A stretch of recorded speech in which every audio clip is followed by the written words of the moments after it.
بسم الله الرحمن الرحيم. ألف لام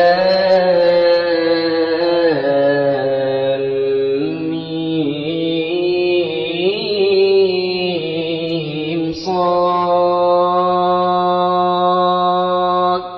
كتاب أنزل إليك فلا يكن في صدرك حرج منه لتنذر به وذكرى للمؤمنين.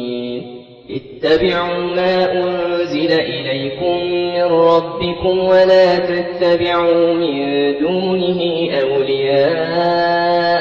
قليلا ما تذكرون. وكم من قرية أهلكناها فجاءها بأسنا بياتا أو هم قائلون.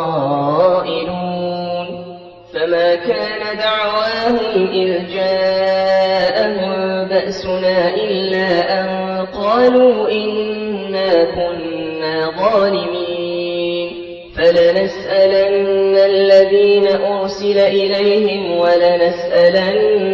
المرسلين. فلنقصن عليهم بعلم وما كنا غائبين.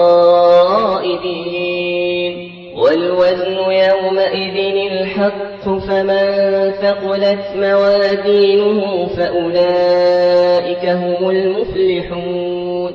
ومن خفت موازينه فأولئك الذين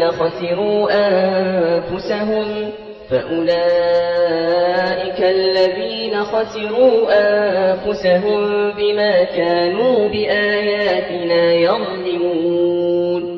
ولقد مكناكم في الأرض وجعلنا لكم فيها معايش قليلا ما تشكرون.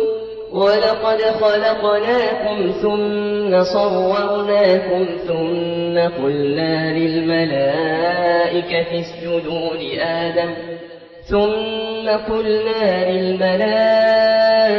اسجدوا لآدم فسجدوا إلا إبليس لم يكن من الساجدين. قال ما منعك ألا تسجد إذ أمرتك؟ قال أنا خير منه خلقتني من نار وخلقته من طين.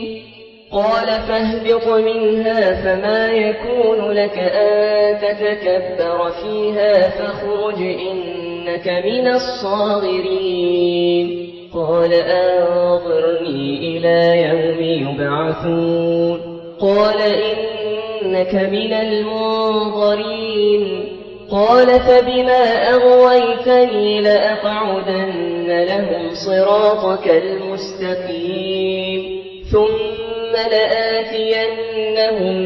من بين أيديهم ومن خلفهم وعن أيمانهم وعن شمائلهم ولا تجد أكثرهم شاكرين. قال اخرج منها ملؤوما مدحورا لمن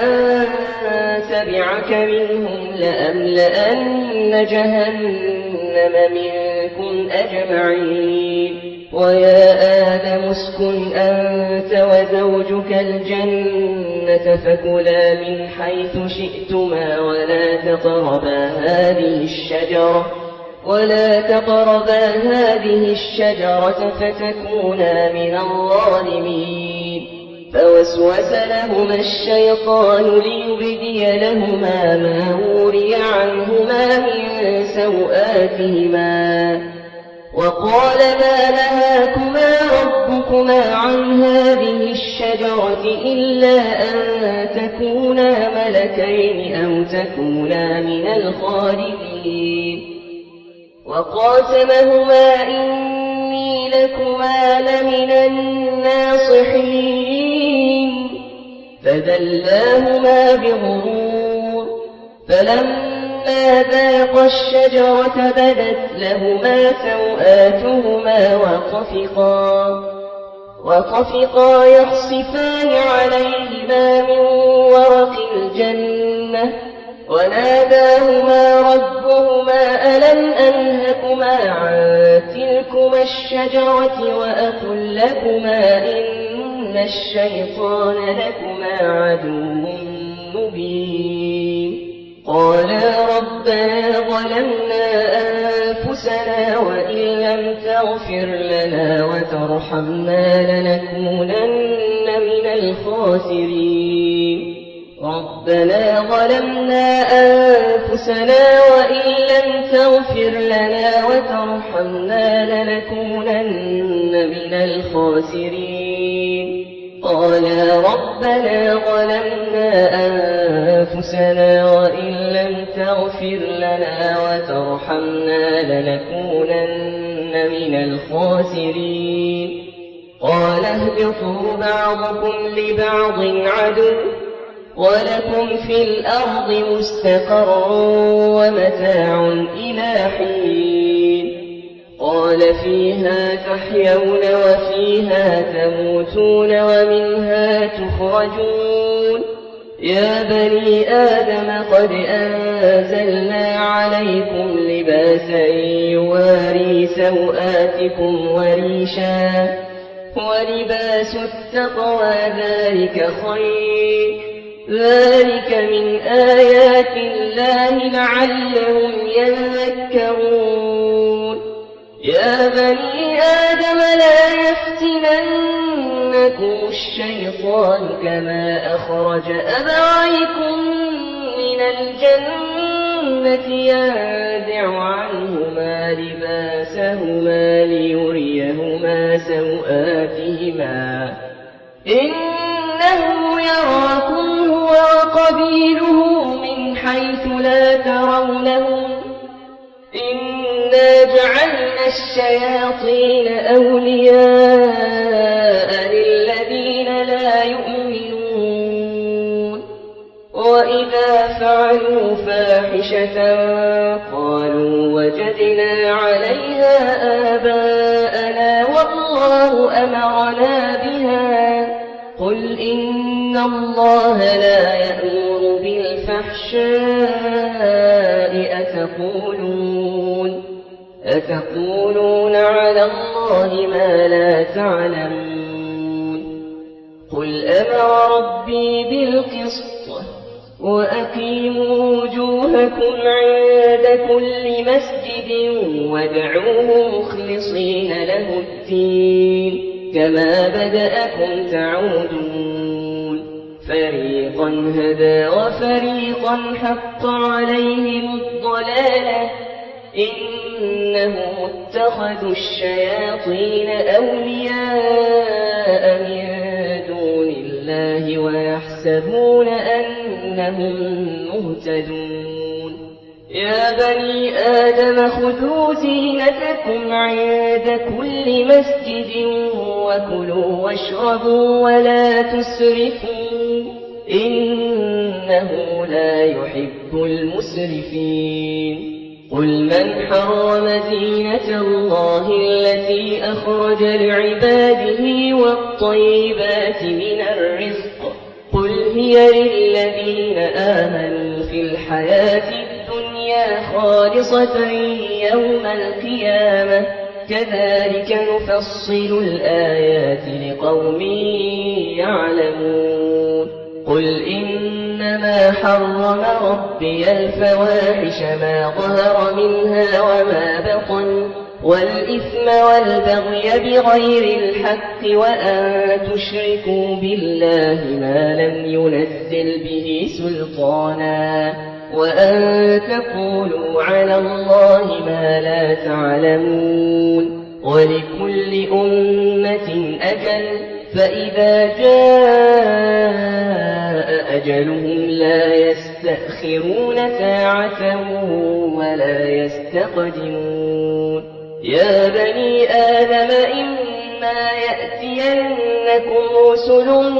منكم يقصون عليكم آياتي فمن اتقى وأصلح فلا خوف عليهم ولا هم يحزنون والذين كذبوا بآياتنا واستكبروا عنها أولئك أولئك أصحاب النار هم فيها خالدون فمن أظلم ممن افترى على الله كذبا أو كذب بآياته أولئك ينالهم نصيبهم من الكتاب حتى إذا جاءتهم رسلنا يتوفونهم قالوا أين ما كنتم تدعون من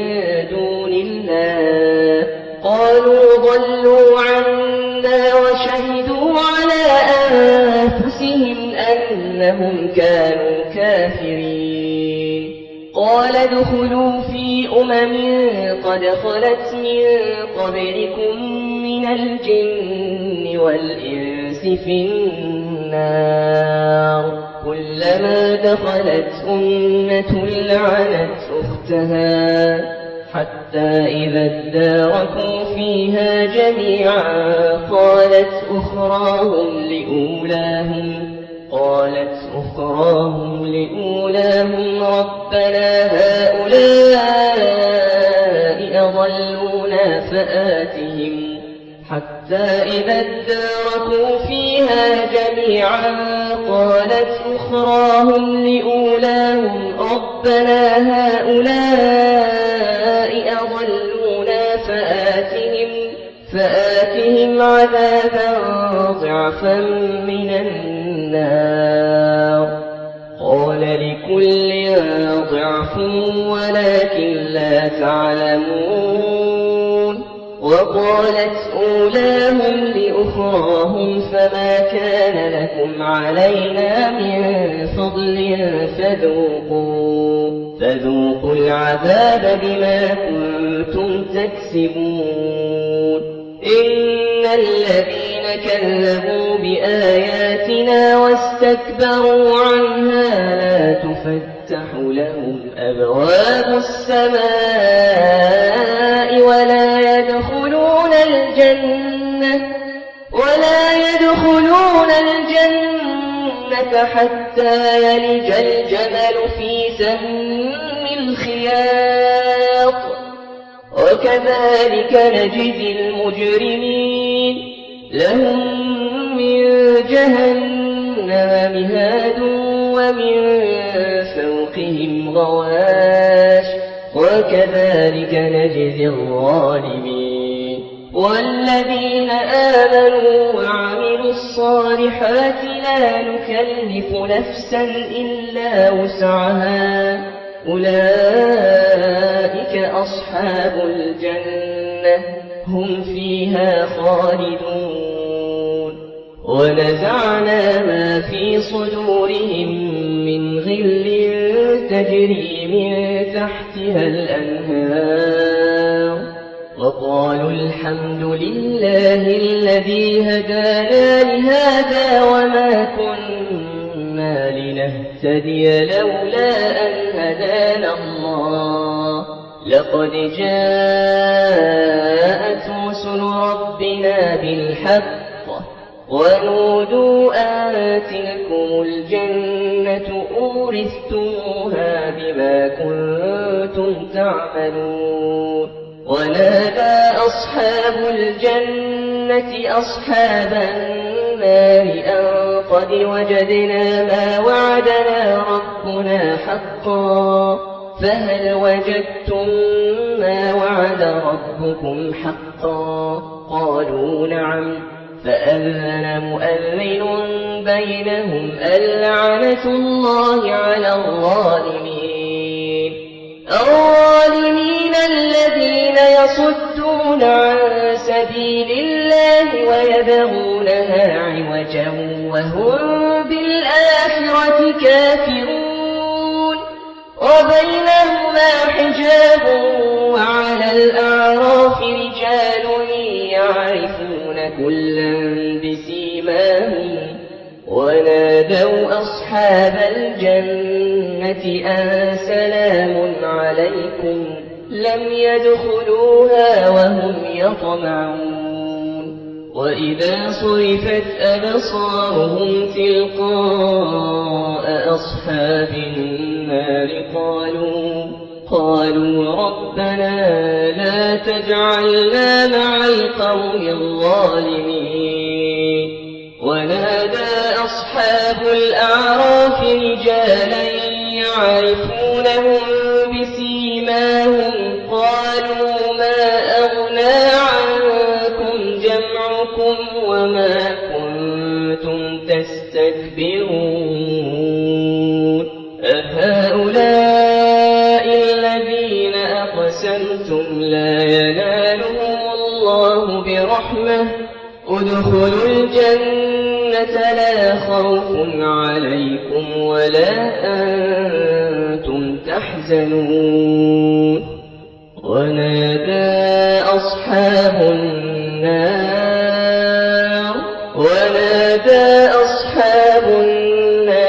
أصحاب الجنة أن أفيضوا علينا من الماء أو مما رزقكم الله. قالوا إن الله حرمهما على الكافرين الذين اتخذوا دينهم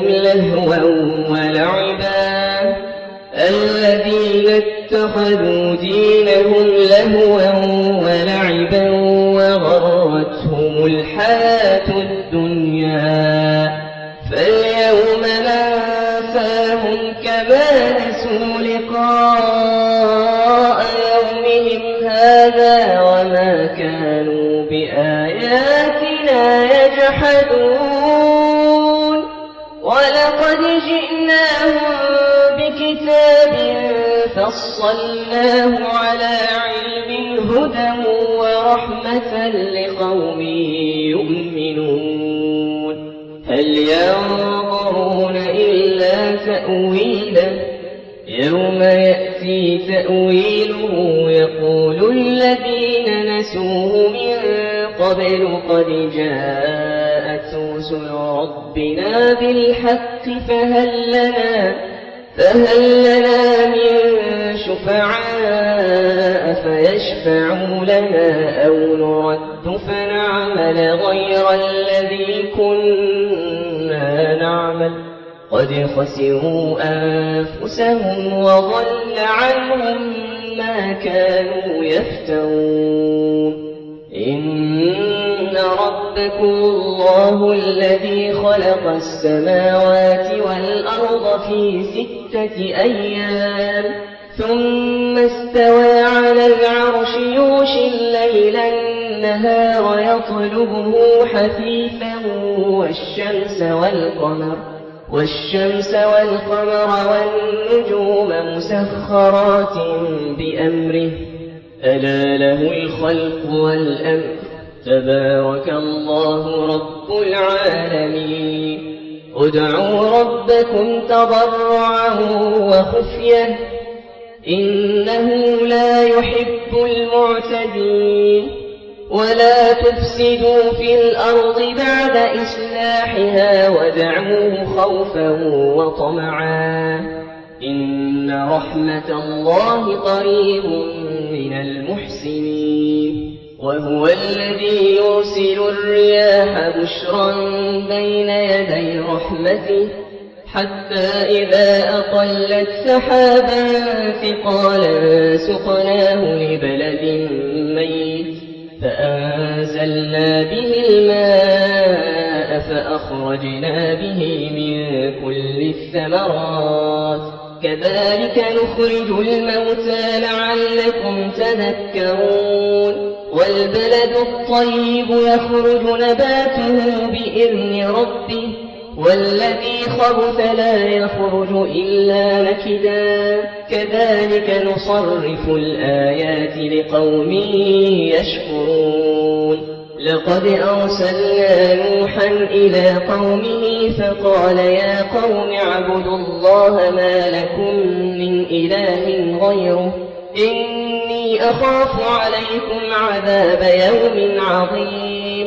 قال الملأ من قومه إنا لنراك في ضلال مبين. قال يا قوم ليس بي ضلالة ولكني رسول من رب العالمين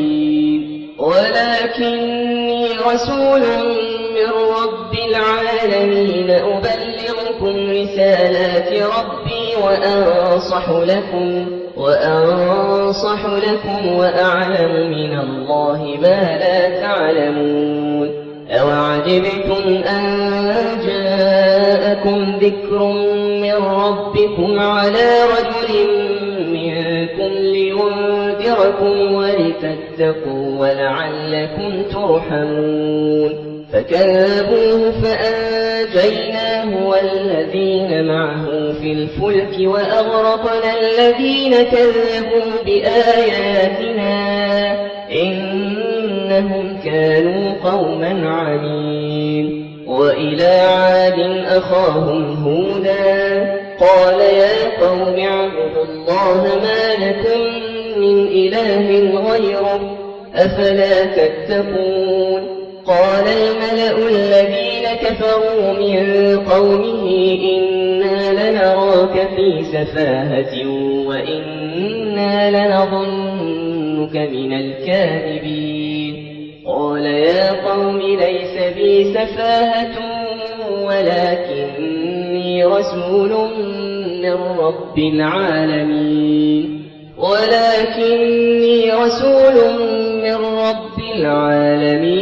أبلغكم رسالات ربي وأنا لكم ناصح أمين أوعجبتم أن جاءكم ذكر من ربكم على رجل منكم لينذركم واذكروا إذ جعلكم خلفاء من بعد قوم نوح وزادكم في الخلق بسطة فاذكروا آلاء الله لعلكم تفلحون قالوا أجئتنا لنعبد الله وحده ونذر ما كان يعبد آباؤنا فأتنا بما تعدنا إن كنت من الصادقين قال قد وقع عليكم من ربكم رجس وغضب أتجادلونني في أسماء سميتموها أنتم وآباؤكم ما نزل الله بها من سلطان فانتظروا إني معكم من المنتظرين فأنجيناه والذين معه برحمة منا وقطعنا دابر الذين كذبوا بآياتنا وما كانوا مؤمنين وإلى ثمود أخاهم صالحا قال يا قوم اعبدوا الله ما لكم من إله غيره قد جاءتكم بينة من ربكم هذه ناقة الله لكم آية فذروها تأكل في أرض الله ولا تمسوها بسوء فيأخذكم عذاب أليم واذكروا إذ جعلكم خلفاء من بعد عاد وبوأكم في الأرض تتخذون من سهولها قصورا وتنحتون الجبال بيوتا فاذكروا آلاء الله ولا تعثوا في الأرض مفسدين قال الملأ الذين استكبروا من قومه للذين استضعفوا لمن آمن منهم أتعلمون أن صالحا مرسل من ربه قالوا إنا بما أرسل به مؤمنون قال الذين استكبروا إنا بالذي آمنتم به كافرون فعقروا الناقة وعتوا عن أمر ربهم وقالوا يا صالح ائتنا بما تعدنا إن كنت من المرسلين فأخذتهم الرجفة فأصبحوا في دارهم جاثمين فتولى عنهم وقال يا قوم لقد أبلغتكم رسالة ربي ونصحت لكم ولكن لا تحبون الناصحين ولوطا إذ قال لقومه أتأتون الفاحشة ما سبقكم بها من أحد من العالمين إنكم لتأتون الرجال شهوة من دون النساء بل أنتم قوم مسرفون وما كان جواب قومه إلا أن قالوا أخرجوهم من قريتكم إنهم أناس يتطهرون فأنجيناه وأهله إلا امرأته كانت من الغابرين وأمطرنا عليهم مطرا فانظر كيف كان عاقبة المجرمين وإلى مدين أخاهم شعيبا قال يا قوم اعبدوا الله ما لكم من إله غيره قد جاءتكم بينة من ربكم فأوفوا الكيل والميزان ولا تبخسوا الناس أشياءهم ولا تفسدوا في الأرض بعد إصلاحها ذلكم خير لكم إن كنتم مؤمنين ولا تقعدوا بكل صراط توعدون وتصدون عن سبيل الله من آمن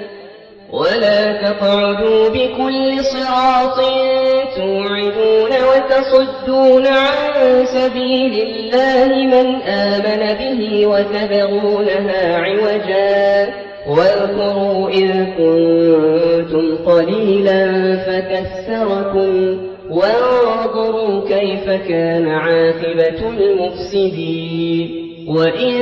كان طائفة منكم آمنوا بالذي أرسلت به وطائفة لم يؤمنوا فاصبروا حتى يحكم الله بيننا وهو خير الحاكمين قال الملأ الذين استكبروا من قومه لنخرجنك يا شعيب والذين آمنوا معك من قريتنا أو لتعودن في ملتنا قال أولو كنا كارهين قد افترينا على الله كذبا إن عدنا في ملتكم بعد إذ نجانا الله منها وما يكون لنا أن نعود فيها إلا أن يشاء الله ربنا وسع ربنا كل شيء علما على الله توكلنا ربنا افتح بيننا وبين قومنا بالحق وأنت خير الفاتحين وقال الملأ الذين كفروا من قومه لئن اتبعتم شعيبا إنكم إذا لخاسرون فأخذتهم الرجفة فأصبحوا في دارهم جاثمين الذين كذبوا شعيبا كأن لم يغنوا فيها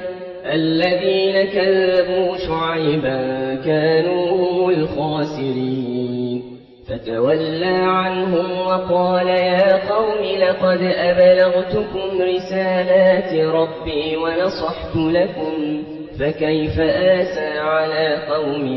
كافرين وما أرسلنا في قرية من نبي إلا أخذنا أهلها بالبأساء والضراء لعلهم يضرعون ثم بدلنا مكان السيئة الحسنة حتى عفوا وقالوا قد مس آباءنا الضراء والسراء فأخذناهم بغتة وهم لا يشعرون ولو أن أهل القرى آمنوا واتقوا لفتحنا عليهم بركات من السماء والأرض ولكن كذبوا فأخذناهم بما كانوا يكسبون أفأمن أهل القرى أن يأتيهم بأسنا بياتا وهم نائمون أوأمن أهل القرى أن يأتيهم بأسنا ضحى وهم يلعبون أفأمنوا مكر الله فلا يأمن مكر الله إلا القوم الخاسرون أولم يهد للذين يرثون الأرض من بعد أهلها أن لو نشاء أصبناهم بذنوبهم ونطبع على قلوبهم فهم لا يسمعون تلك القرى نقص عليك من أنبائها ولقد جاءتهم رسلهم بالبينات فما كانوا ليؤمنوا بما كذبوا من قبل كذلك يطبع الله على قلوب الكافرين وما وجدنا لأكثرهم من عهد وإن وجدنا أكثرهم لفاسقين ثم بعثنا من بعدهم موسى بآياتنا إلى فرعون وملئه فظلموا بها فانظر كيف كان عاقبة المفسدين وقال موسى يا فرعون إني رسول من رب العالمين حقيق على ألا أقول على الله إلا الحق قد جئتكم ببينة من ربكم فأرسل معي بني إسرائيل قال إن كنت جئت بآية فأت بها إن كنت من الصادقين فألقى عصاه فإذا هي ثعبان مبين ونزع يده فإذا هي بيضاء للناظرين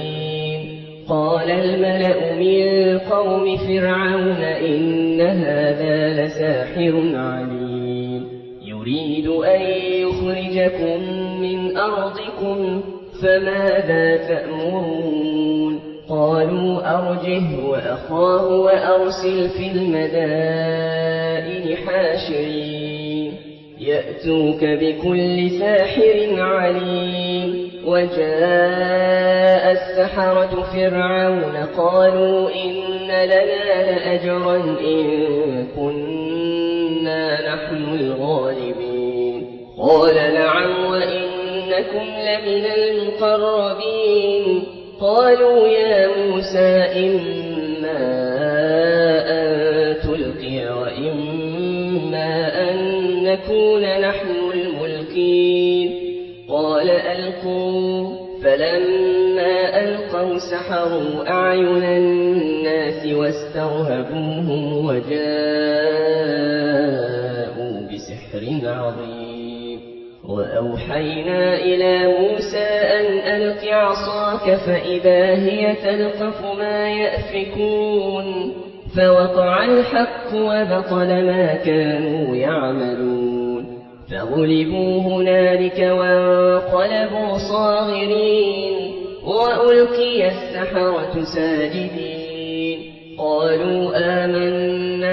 رب العالمين رب موسى وهارون. قال فرعون آمنتم به قبل أن آذن لكم إن هذا لمكر مكرتموه في المدينة لتخرجوا منها أهلها فسوف تعلمون. لأقطعن أيديكم وأرجلكم من خلاف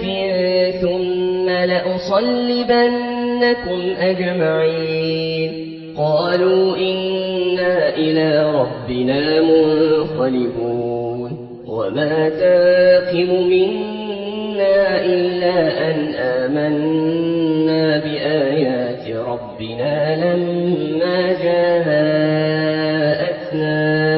ربنا أفرغ علينا صبرا وتوفنا مسلمين. وقال الملأ من قوم فرعون أتذر موسى وقومه ليفسدوا في الأرض ويذرك وآلهتك قال سنقتل أبناءهم ونستحيي نساءهم وإنا فوقهم قاهرون. قال موسى لقومه استعينوا بالله واصبروا إن الأرض لله يورثها من يشاء من عباده والعاقبة للمتقين. قالوا أودينا من قبل أن تأتينا ومن بعد ما جئتنا قال عسى ربكم أن يهلك عدوكم ويستخلفكم في الأرض فينظر كيف تعملون. ولقد أخذنا آل فرعون بالسنين ونقص من الثمرات لعلهم يذكرون. فإذا جاءتهم الحسنة قالوا لنا هذه وإن تصبهم سيئة يطيروا بموسى ومن معه ألا إنما طائرهم عند الله ولكن أكثرهم لا يعلمون.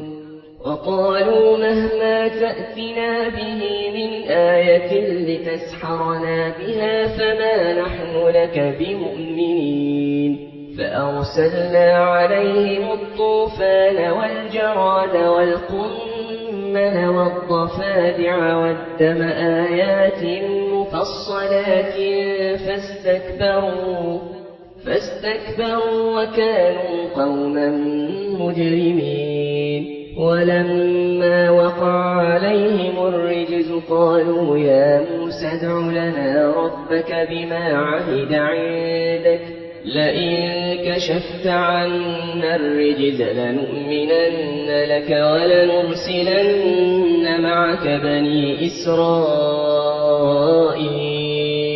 فلما كشفنا عنهم الرجز إلى أجل هم بالغوه إذا هم ينكثون. فانتقمنا منهم فأغرقناهم في اليم بأنهم كذبوا بآياتنا وكانوا عنها غافلين. وأورثنا القوم الذين كانوا يستضعفون مشارق الأرض ومغاربها التي باركنا فيها وتمت كلمة ربك الحسنى على بني إسرائيل بما صبروا ودمرنا ما كان يصنع فرعون وقومه وما كانوا يعرشون. وجاوزنا ببني إسرائيل البحر فأتوا على قوم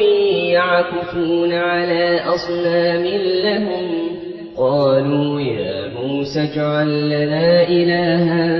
كما لهم آلهة قال إنكم قوم تجهلون. إن هؤلاء متبر ما هم فيه وباطل ما كانوا يعملون. قال أغير غير الله أبغيكم إلها وهو فضلكم على العالمين وإذ أنجيناكم من آل فرعون يسومونكم سوء العذاب يقتلون أبناءكم ويستحيون نساءكم وفي ذلكم بلاء من ربكم عظيم وواعدنا موسى 30 ليلة وأتممناها ب10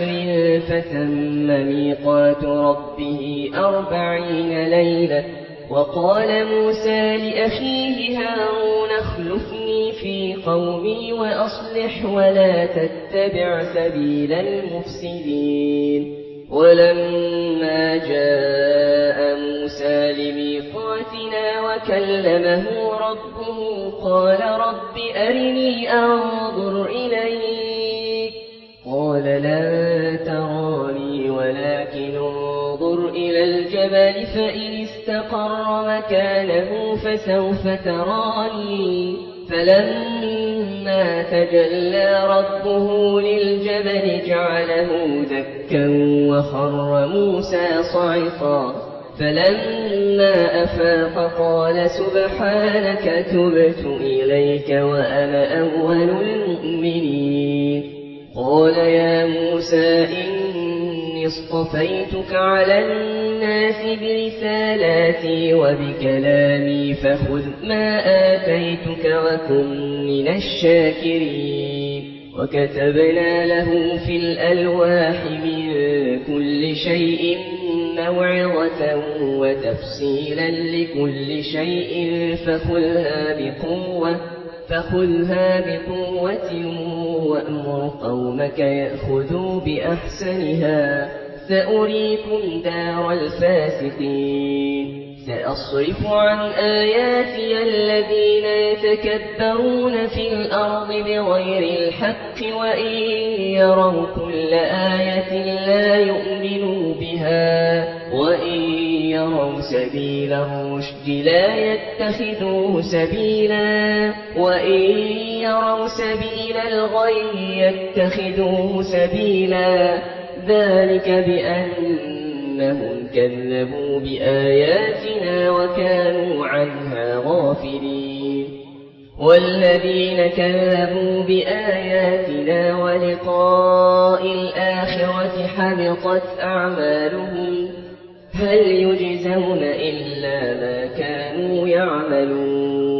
واتخذ قوم موسى من بعده من حليهم عجلا جسدا له خوار ألم يروا أنه لا يكلمهم ولا يهديهم سبيلا اتخذوه وكانوا ظالمين ولما سقط في أيديهم ورأوا أنهم قد ضلوا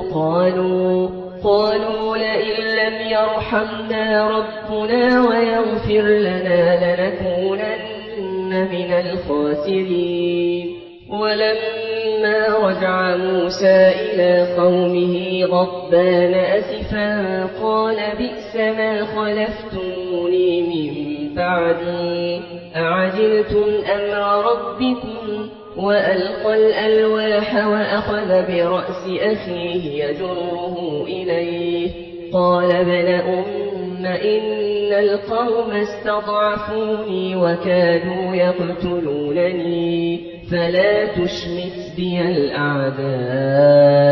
ولا تجعلني مع القوم الظالمين قال رب اغفر لي ولأخي وأدخلنا في رحمتك وأنت أرحم الراحمين إن الذين اتخذوا العجل سينالهم غضب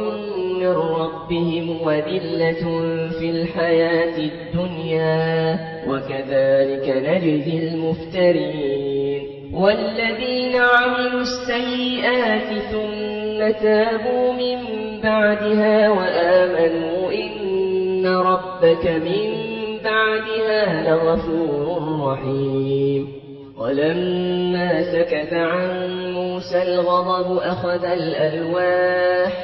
وفي نسختها هدى ورحمة للذين هم لربهم يرهبون واختار موسى قومه 70 رجلا لميقاتنا فلما أخذتهم الرجفة قال رب لو شئت أهلكتهم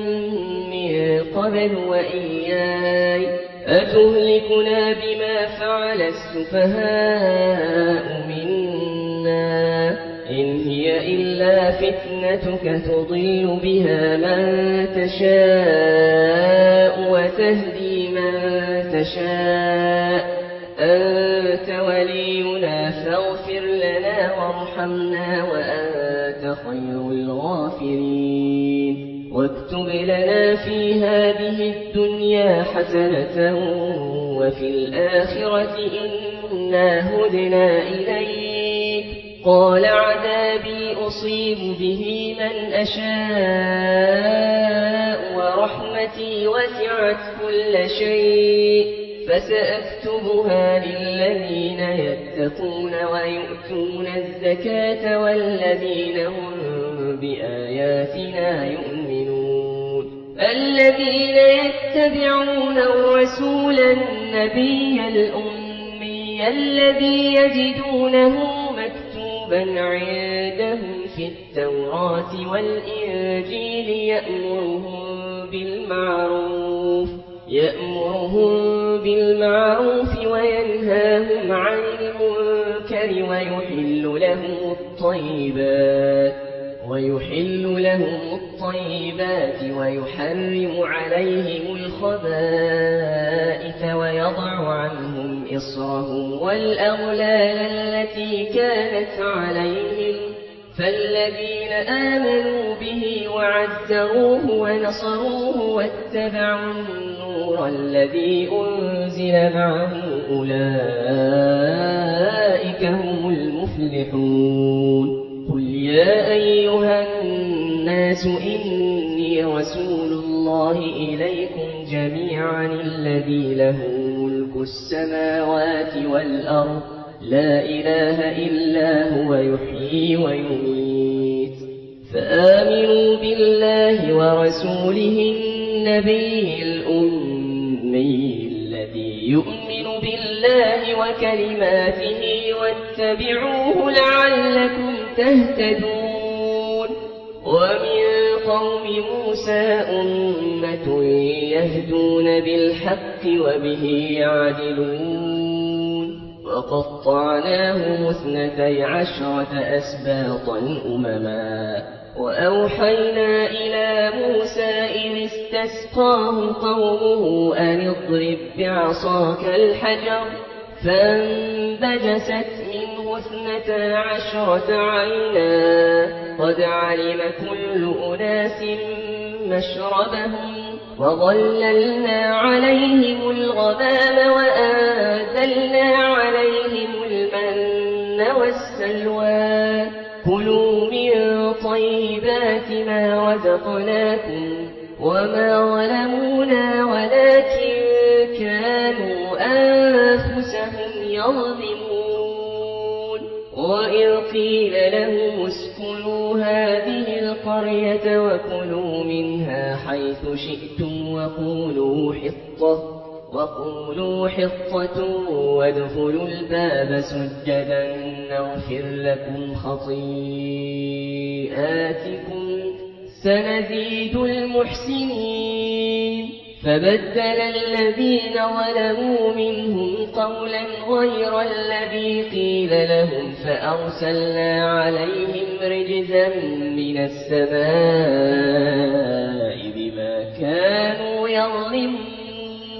واسألهم عن القرية التي كانت حاضرة البحر إذ يعدون في السبت إذ تأتيهم حيتانهم يوم سبتهم شرعا ويوم لا يسبتون لا تأتيهم كذلك نبلوهم بما كانوا يفسقون وإذ قالت أمة منهم لم تعظون قوما الله مهلكهم أو معذبهم عذابا شديدا قالوا معذرة إلى ربكم ولعلهم يتقون فلما نسوا ما ذكروا به أنجينا الذين ينهون عن السوء وأخذنا الذين ظلموا بعذاب بئيس بما كانوا يفسقون فلما عتوا عما نهوا عنه قلنا لهم كونوا قردة خاسئين وإذ تأذن ربك ليبعثن عليهم إلى يوم القيامة من يسومهم سوء العذاب إن ربك لسريع العقاب وإنه لغفور رحيم وقطعناهم في الأرض أمما منهم الصالحون ومنهم دون ذلك وبلوناهم بالحسنات والسيئات لعلهم يرجعون فخلف من بعدهم خلف ورثوا الكتاب يأخذون عرض هذا الأدنى ويقولون سيغفر لنا وإن يأتهم عرض مثله يأخذوه ألم يؤخذ عليهم ميثاق الكتاب ألا يقولوا على الله إلا الحق ودرسوا ما فيه والدار الآخرة خير للذين يتقون أفلا تعقلون والذين يمسكون بالكتاب وأقاموا الصلاة إنا لا نضيع أجر المصلحين وإذ نتقنا الجبل فوقهم كأنه ظلة وظنوا أنه واقع بهم خذوا ما آتيناكم بقوة واذكروا ما فيه لعلكم تتقون وإذ أخذ ربك من بني آدم من ظهورهم ذريتهم وأشهدهم على أنفسهم ألست بربكم قالوا بلى شهدنا أن تقولوا يوم القيامة إنا كنا عن هذا غافلين أو تقولوا إنما أشرك آباؤنا من قبل وكنا ذرية من بعدهم أفتهلكنا بما فعل المبطلون وكذلك نفصل الآيات ولعلهم يرجعون واتل عليهم نبأ الذي آتيناه آياتنا فانسلخ منها فأتبعه الشيطان فكان من الغاوين ولو شئنا لرفعناه بها ولكنه أخلد إلى الأرض واتبع هواه فمثله كمثل الكلب إن تحمل عليه يلهث أو تتركه يلهث ذلك مثل القوم الذين كذبوا بآياتنا فقصص القصص لعلهم يتفكرون ساء مثلا القوم الذين كذبوا بآياتنا وأنفسهم كانوا يظلمون من يهد الله فهو المهتدي ومن يضلل فأولئك هم الخاسرون ولقد ذرأنا لجهنم كثيرا من الجن والإنس لهم قلوب لا يفقهون بها ولهم أعين لا يبصرون بها ولهم أعين لا يبصرون بها ولهم آذان لا يسمعون بها أولئك كالأنعام بل هم أضل أولئك هم الغافلون ولله الأسماء الحسنى فادعوه بها وذروا الذين يلحدون في أسمائه سيجزون ما كانوا يعملون وممن خلقنا أمة يهدون بالحق وبه يعدلون والذين كذبوا بآياتنا سنستدرجهم من حيث لا يعلمون وأملي لهم إن كيدي متين أولم يتفكروا ما بصاحبهم من جنة إن هو إلا نذير مبين أولم ينظروا في ملكوت السماوات والأرض وما خلق الله من شيء وأن عسى أن يكون قد اقترب أجلهم فبأي حديث بعده يؤمنون من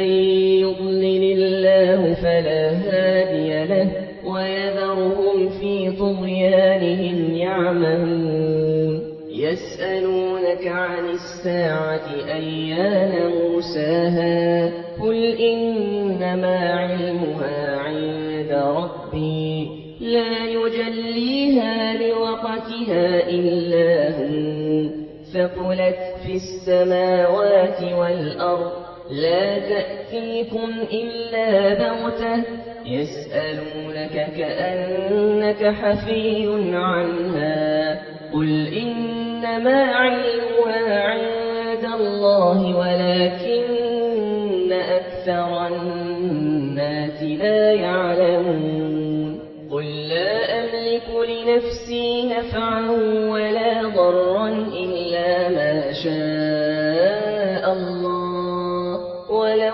كنت أعلم الغيب لاستكثرت من الخير وما مسني السوء إن أنا إلا نذير وبشير لقوم يؤمنون هو الذي خلقكم من نفس واحدة وجعل منها زوجها ليسكن إليها فلما تغشاها حملت حملا خفيفا فمرت به فلما أثقلت دعوا الله ربهما لئن آتيتنا صالحا لنكونن من الشاكرين فلما آتاهما صالحا جعلا له شركاء فيما آتاهما فتعالى الله عما يشركون أيشركون ما لا يخلق شيئا وهم يخلقون ولا يستطيعون لهم نصرا ولا أنفسهم ينصرون وإن تدعوهم إلى الهدى لا يتبعوكم سواء عليكم أدعوتموهم أم أنتم صامتون إن الذين تدعون من دون الله عباد أمثالكم فدعوهم فليستجيبوا لكم إن كنتم صادقين ألهم أرجل يمشون بها أم لهم أيدي يبطشون بها أم لهم أعين يبصرون بها أم لهم آذان يسمعون بها قل ادعوا شركاءكم ثم كيدون فلا تنظرون إن ولي الله الذي نزل الكتاب وهو يتولى الصالحين والذين تدعون من دونه لا يستطيعون نصركم ولا أنفسهم ينصرون وإن تدعوهم إلى الهدى لا يسمعون وتراهم ينظرون إليك وهم لا يبصرون خذ العفو وأمر بالعرف وأعرض عن الجاهلين وإما ينزغنك من الشيطان نزغ فاستعذ بالله إنه سميع عليم إن الذين اتقوا إذا مسهم طائف من الشيطان تذكروا فإذا هم مبصرون وإخوانهم يمدونهم في الغي ثم لا يقصرون وإذا لم تأتهم بآية قالوا لولا اجتبيتها قل إنما أتبع ما يوحى إلي من ربي هذا بصائر من ربكم وهدى ورحمة لقوم يؤمنون وإذا قرئ القرآن فاستمعوا له وأنصتوا لعلكم ترحمون واذكر ربك في نفسك تضرعا وخيفة ودون الجهر من القول بالغدو والآصال ولا تكن من الغافلين إن الذين عند ربك لا يستكبرون عن عبادته ويسبحونه وله يسجدون